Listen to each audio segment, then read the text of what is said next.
Bonjour à tous, je me présente, je m'appelle Franck Natier, je fais des recherches en phytosociologie, donc c'est l'art d'agencer les plantes, comment trouver de la synergie entre les plantes pour pouvoir créer de l'abondance, pouvoir avoir des framboises de la vigne, des prunes, des artichauts, de la coriandre vivace et tout un tas de légumes vivaces sur une toute petite surface.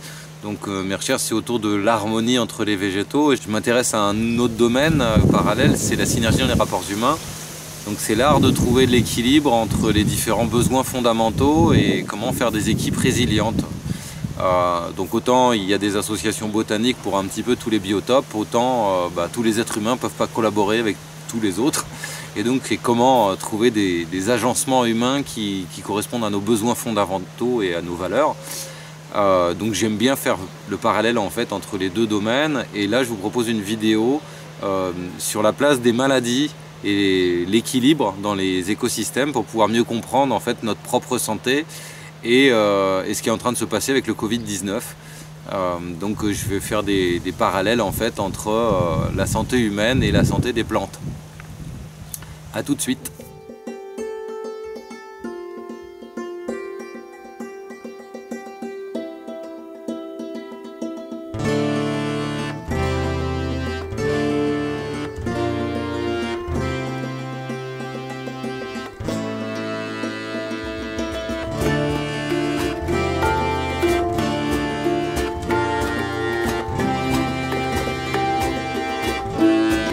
Cette salade, ça fait 2-3 jours qu'elle se fait manger. Et donc hier soir, je suis tombé sur 2 petits escargots qui étaient en train de la manger. Donc je les ai retirés et je les ai mis sur celle-là. Donc on pourrait imaginer que si c'était des escargots, et méchants escargots qui attaquent d'innocentes plantes, elles devraient s'être fait sacrément ratiboiser. Le fait est, c'est qu'ils n'ont pas mangé, ils ont commencé à grignoter une feuille. Et ils l'ont laissé intacte.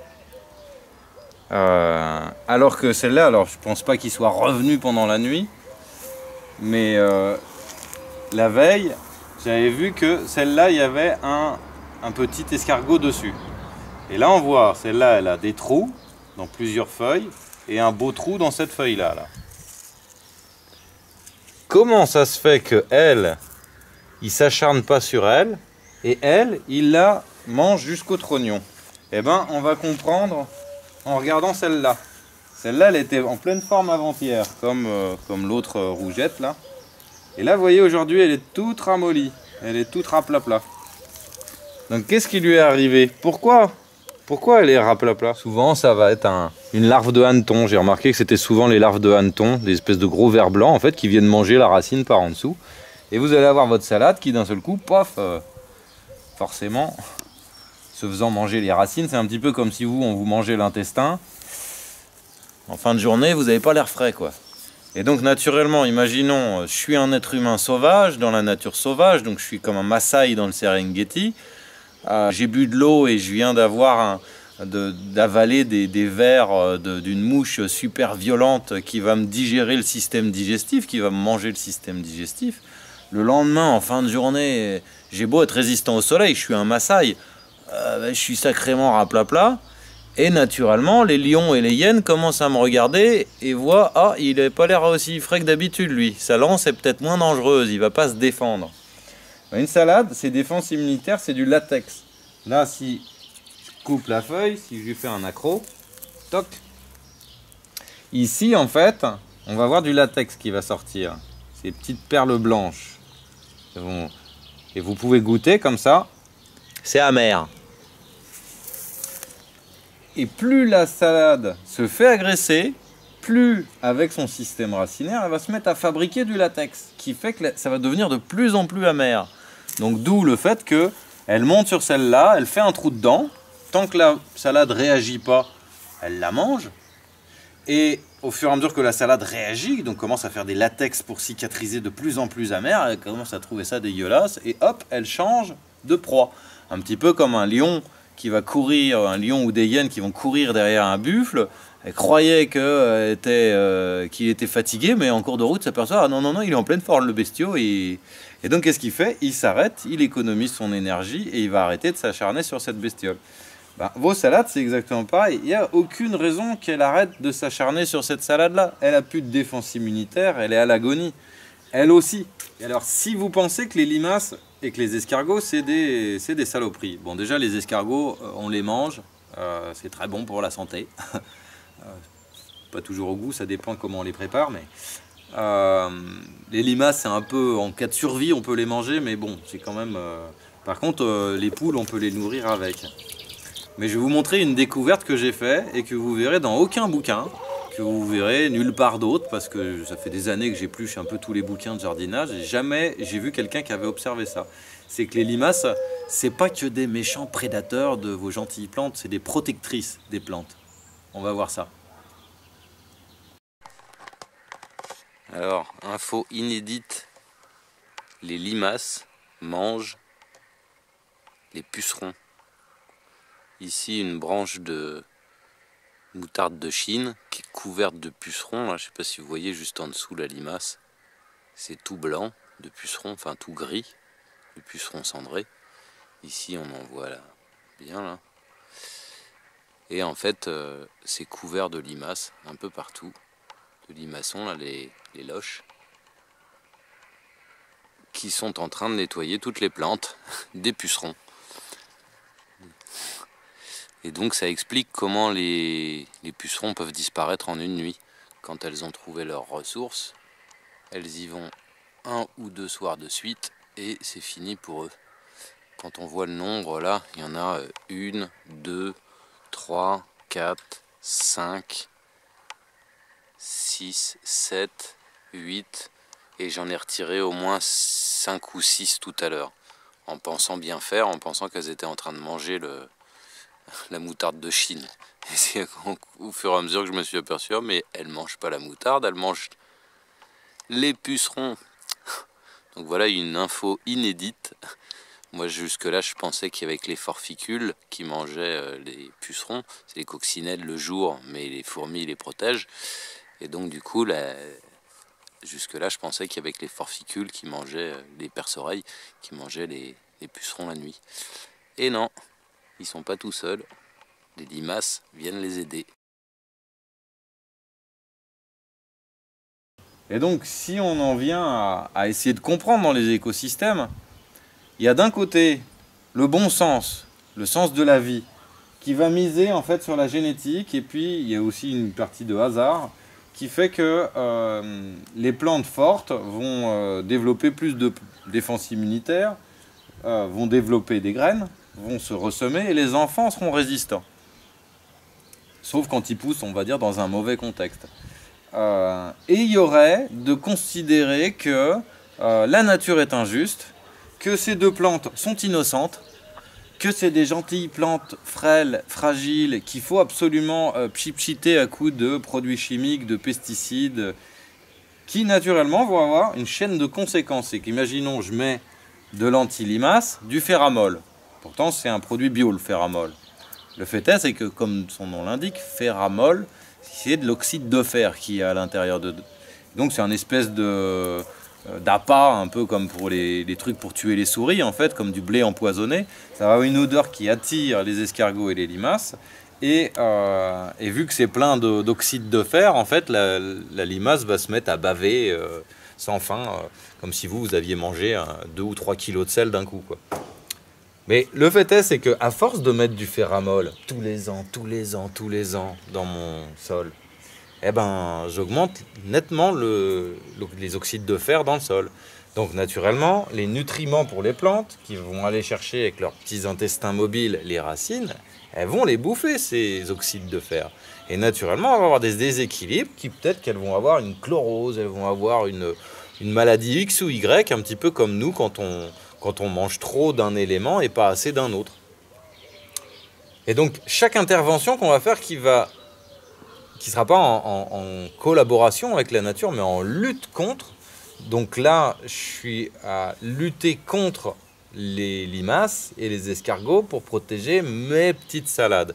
Alors que ma vision, c'est plutôt, je fais beaucoup de semis, je repique partout, il y en a certains qui se font dézinguer et les plus forts survivent. Et ça crée un jardin d'abondance où on se retrouve à avoir les variétés de pommes les plus résistantes, les variétés de poireaux et d'ail vivaces les plus résistants, les mâches qui se ressèment toutes seules. Vous voyez, là, cette année, j'ai rien semé. J'avais mis 4 ou 5 mâches l'année dernière. Et je vais récupérer la semence que je vais jeter partout dans le jardin forêt. Mais si les escargots, ils attaquent ma mâche, vous croyez que je vais sortir avec mon napalm pour essayer de passer le jardin forêt au pchit-pchit? Et maintenant, je vais faire le parallèle avec ce que font nos dirigeants. Nos dirigeants, ils considèrent que vous êtes tous comme ça. Vous êtes tous des pauvres plantes malades, chétives, dépendantes. Et que sans leur pchit-pchit anti-coronavirus, sans leur vaccin, donc bientôt, ils vont faire des campagnes de vaccination forcée de la population. C'est ce que j'ai entendu dire. J'espère que ce n'est qu'un mensonge. Mais le fait est, c'est que s'ils arrivent à faire ça, et que nous, les moutons citoyens, pauvres petites plantes dépendantes et serviles, si on se laisse faire, c'est qu'on y a cru. Qu'on a cru que le coronavirus était une méchante truc qui élimine injustement des pauvres innocents. Alors qu'en fait, le coronavirus, il est aussi innocent que les limaces, les escargots et que tout le reste de l'écosystème. Toutes les maladies, si tant est que celle-là soit naturelle, mais même si elle ne l'est pas, toutes les maladies, si elles se développent et qu'elles se propagent, c'est parce qu'elles ont une raison d'être. Si c'était une hécatombe sur mes salades, je pourrais pas dire c'est la faute aux escargots. Je pourrais dire, c'est la faute à mes salades. D'où est-ce que je les sors là? Elles viennent de chez Villemorin, elles ont passé leur vie dans une serre avec des petites pchites et des granules anti-limaces. Ça fait combien de générations qu'elles ne sont pas confrontées à limaces, ces salades? C'est peut-être pour ça qu'elles se font bouffer. Eh ben, on fait des élevages avec 25 millions de poulets. Naturellement, on va avoir une grippe aviaire, une H1N1, truc muche, on tamponnera des noms scientifiques tous les ans. Hein. Tous les ans, il y a des mutations de la grippe qui vont être là pour essayer d'amener de l'équilibre. Ces maladies, elles ne sont pas là pour faire chier le monde. Elles sont là parce qu'il y a un déséquilibre. Dans la nature, la grippe H1N1, elle fait que dalle. Pourquoi les oiseaux chantent? Si les virus tuaient les oiseaux, si les grippes tuaient les oiseaux, il n'y aurait plus de pigeons. Là, on voit des martinets, des pisons, des mésanges, des pinsons. Et je sais pas, on doit en avoir au moins 500-600 espèces en Europe d'oiseaux différents. Comment ça se fait que la nature, elle est toujours résistante à nos conneries? Et que nous, c'est les élevages industriels qui sont hypersensibles. Tous les résistants au coronavirus, tous ceux qui sont porteurs sains, en gros, on a eu 30 000 morts à tout casser. Et donc, en 3 mois de pandémie, déjà 30 000 morts en 3 mois de pandémie, c'est une grosse grippe. Hein. Je voudrais juste dire que normalement, en moyenne, tous les hivers, on a à peu près 50-60 000 morts de maladies grippales et de maladies, d'infections pulmonaires. Quand bien même, 30 000 morts, c'est très grave. Si ces 30 000 morts sont morts parce qu'ils mangeaient tous des produits pleins de pesticides, qui prenaient des trucs contre les problèmes cardiovasculaires, des anti-inflammatoires, des ibuprofènes, Nurofen, Ronzan et autres produits de grande consommation de la pharmacopée, ça a été avéré que tous les gens qui prenaient ces produits chimiques étaient dans la ligne de mire du coronavirus, et souvent avec des défenses immunitaires très faibles. Et ben pour sauver ces gens-là, on va vacciner tout le monde. Mais quelles vont être les conséquences de la vaccination? Ils vont passer le Roundup et le pchit-pchit sur tout le jardin forêt. Quelles vont être les conséquences en fait? Eh ben il y a plein de gens qui ont des très bonnes défenses immunitaires qui vont se les faire mais déglinguer par ce vaccin. Parce que je voudrais juste vous rappeler de ce qui se passe dans les vaccins qu'on injecte dans les bébés là, à tour de bras, à tour d'année, depuis 2-3 ans maintenant, il y a des formaldéhydes, du formol. Ensuite, il y a de l'aluminium, un métal qui est hautement toxique pour le cerveau, qui est interdit dans toute l'industrie agroalimentaire. On n'a plus le droit de cuisiner dans des marmites en aluminium. Par contre, la pharmacopée, elle a le droit de vous en injecter, et d'en injecter dans les bébés. Donc qu'est-ce que ça va avoir comme effet sur notre santé, ça? Ben ça risque de sacrément nous la dézinguer, la santé, mais c'est pas grave. Ils ont encore plein de pchit-pchit à nous rajouter sur la tronche pour pouvoir guérir de toutes les maladies qui vont être les conséquences de ces actions pour sauver les 3 plantes malades. Alors, là vous pourriez imaginer que je suis en train de dire, bon ben tant pis pour elles, on les sacrifie, tant pis pour leur gueule. Non. Je veux juste vous dire qu'il y a des processus physiologiques pour protéger ces plantes. Donc on va le voir. Pourquoi ma salade est en train de se faire manger? Parce qu'elle n'a pas de défense immunitaire, parce qu'elle est très affaiblie. Et que les lions, les limaces viennent les attaquer, ces innocentes plantes. Et ben voilà d'autres innocentes plantes qui d'habitude m'embêtent en fait, la pelouse. J'ai juste à faire ça. Et ça, le principe, c'est faut que le prédateur en ait jusqu'au molaire avant d'arriver à ta proie. À partir du moment où ça, ces plantes, elles sont toutes agonisantes maintenant, elles n'ont plus de système racinaire, elles ne peuvent pas faire le latex amer. Si les escargots arrivent, ils vont manger mon herbe en premier et ça va protéger ma limace.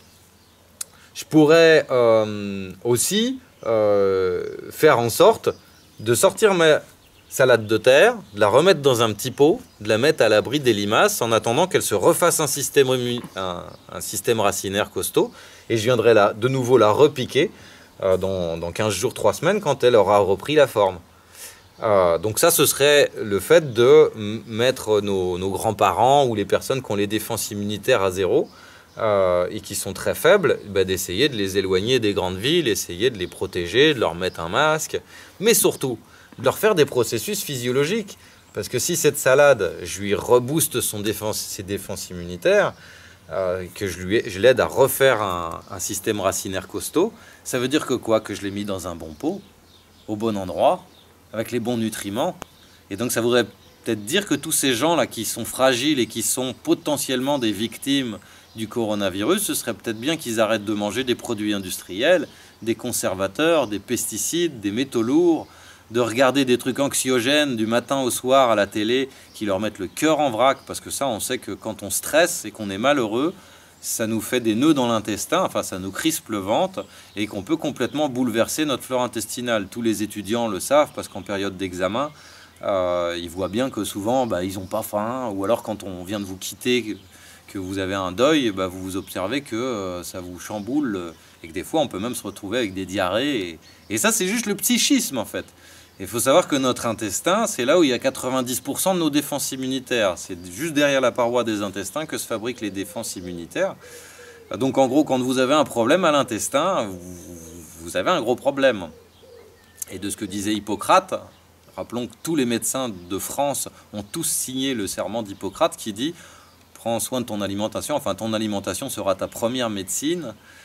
Il disait une petite anecdote, c'est qu'un être humain en bonne santé, c'est un intestin en bonne santé. Un intestin en bonne santé, c'est un être humain en bonne santé. Il disait aussi, si tu soignes les autres, tu devras toujours aller à la cause des causes, ce qu'on est en train de faire là. Hein.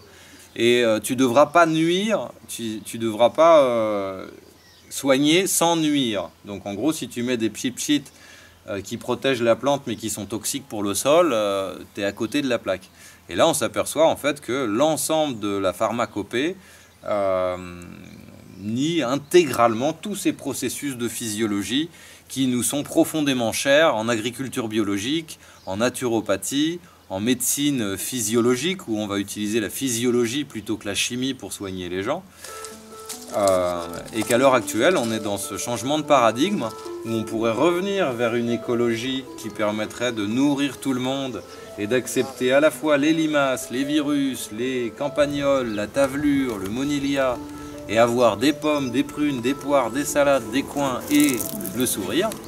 Ou on peut aller vers un holocauste planétaire, une destruction globale de notre planète, de la civilisation. Il suffit juste de continuer à consommer. Il suffit juste de continuer à voter et à donner notre pouvoir à des gens qui le prennent. Parce que forcément, si vous donnez votre pouvoir, des gens le prennent. Et que quand vous avez voté, vous avez donné votre voix. Il ne faut pas vous étonner qu'on ne vous demande pas votre avis. Vous l'avez donné. Vous avez donné votre voix et vous avez un porte-parole qui parle à votre place en fait. Et qui va décider à votre place. Donc moi, j'attends absolument pas de M. Macron qui me protège de l'économie internationale et des Chinois. Parce que je sais que c'est ses copains et que lui, il est copain avec l'économie internationale. Et que je sais que c'est à moi, en fait, avec mon argent, avec mon temps. Chaque minute que je dépense dans ma journée, c'est une minute dépensée dans le monde de l'agroécologie et de l'humanisme et d'un monde meilleur. Et je ne veux plus dépenser une seconde de mon temps pour enrichir Monsanto ou pour travailler pour des entreprises, des usines. Enfin, je ne veux plus vendre mon corps comme un esclave ou comme une prostituée à une raison d'être qui n'a pas de sens pour moi. Je veux que mon corps et mon temps, mon énergie soient dédiés à faire un monde meilleur. Et pareil avec mon pognon, vu que chaque euro que je dépense, c'est un euro qui va aller vers une rivière de destruction de l'environnement et de misère, ou vers une rivière d'écologie, de joie de vivre, de papillons et de redonner du sens à la vie et à sa vie. On pourrait dire que si on a tous besoin d'argent pour survivre comme ces salades, ont besoin d'eau, quand je choisis d'irriguer un monde meilleur avec mon argent, je choisis d'arroser les salades d'un monde meilleur. Quand je choisis de penser qu'à moi et de me dire ah bah tiens, je vais faire des économies en achetant le truc moins cher à Leader Price et comme ça je pourrais avoir une télé plus grande ou un iPhone de meilleure qualité, bah, j'ai choisi aussi mon camp en fait. J'ai choisi de me tirer une balle dans le pied et puis de voter pour que des dirigeants me fassent des bons pansements pour mon pied et puis empêche les gens de tirer comme ça de n'importe où, vu que je me rends pas compte que c'est moi qui me tire une balle dans le pied, je suis victime. Non, ce qui est grave, c'est que on dépense autant de temps dans les usines comme des esclaves, et ensuite qu'on dépense autant d'argent dans ces ventes, ces commerces internationaux qui créent les usines dans lesquelles on n'a pas envie de travailler, avec des chefs qu'on n'a pas envie d'avoir. Bah, t'as pas envie d'avoir un patron qui te traite comme une merde et puis ensuite de bouffer de la merde. Bah, arrête de bosser pour lui, donne de la valeur à ton temps, à ton être, et tu vas voir qu'en fait ta vie de prolétaire où tu râlais parce qu'à l'usine tu gagnais pas assez pour payer tes fins de mois, bah, tu vas voir que tu vas plus avoir une vie de prolétaire, tu vas avoir une vie d'oiseau sauvage. Et tu vas passer du monde, on pourrait dire, des poulets en batterie, d'élevage, hein, ceux qui sont gérés par les pchit-pchit et par à rejoindre le camp des oiseaux de ton jardin. Parce que, vous voyez, les oiseaux de nos jardins, les pinsons, les mésanges, ils font leur nid par eux-mêmes, c'est pas Bouygues. Et c'est pas la préfecture qui décide de comment ils vont construire leur nid. C'est eux qui font leur nid. Et on s'aperçoit que tous les oiseaux font des belles maisons en fait, sans orchestration, sans qu'il y ait des fonctionnaires qui leur disent tu vas faire ta maison comme il faut, comme Bouygues dit. On s'aperçoit que les gens ils construiraient beaucoup plus de maisons en paille si on les laissait faire. Les oiseaux ils chantent leur propre chant. Ils chantent pas le chant national, ils répètent pas comme des perroquets le chant de Pigeonland ou de Moineauland.